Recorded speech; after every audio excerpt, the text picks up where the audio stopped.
Depuis 2 semaines, les manifestations s'intensifient en Iran. On parle de centaines, voire de milliers de morts. Le gouvernement iranien a coupé Internet depuis jeudi dernier et Donald Trump a évoqué le fait d'intervenir militairement. Mais qu'est-ce qui se passe? Je vous explique tout ça rapidement. Le mouvement de contestation, il a été déclenché le 28 décembre par des commerçants qui protestaient contre la vie chère. Ce mouvement s'est rapidement propagé dans tout le pays pour se transformer en mouvement appelant à la chute du régime islamique.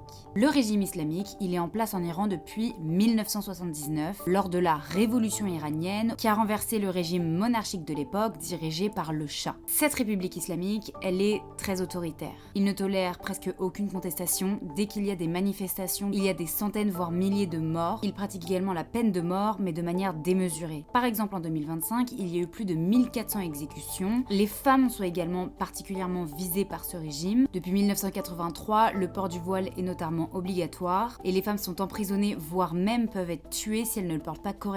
En parallèle de ça, l'Iran, elle a commencé à développer pas mal de tensions avec l'Occident et notamment les États-Unis depuis des dizaines d'années parce qu'ils sont en train de développer l'arme nucléaire. Ces derniers mois en Iran, la situation est particulièrement difficile. Ils traversent une très grosse sécheresse, il y a de nombreuses coupures d'eau, coupures d'électricité et la monnaie iranienne a atteint une valeur jamais connue dans l'histoire de l'Iran. Donc les manifestations qui ont éclaté le 28 décembre, c'est en fait la continuité des manifestations qui ont lieu depuis plus de 10 ans. Le régime a coupé Internet depuis jeudi dernier pour couper l'Iran du reste du monde. Et ils ont déjà fait ça dans le passé, et lorsqu'ils ont fait ça, ils ont tué énormément de personnes. Donald Trump, il a annoncé que si le gouvernement commençait à tuer des gens, il allait intervenir. Et le gouvernement iranien, ils ont dit qu'ils étaient très bien capables de riposter en cas d'attaque américaine. Alors qu'on soit bien d'accord, Donald Trump, il a un gros intérêt en Iran. Donald Trump a d'ailleurs détruit des centrales nucléaires iraniennes en 2025. On verra ce qui va se passer par la suite, mais en tout cas, faites attention à la désinformation sur les réseaux sociaux. On ne sait pas quelles informations sortent du gouvernement iranien, de la population iranienne,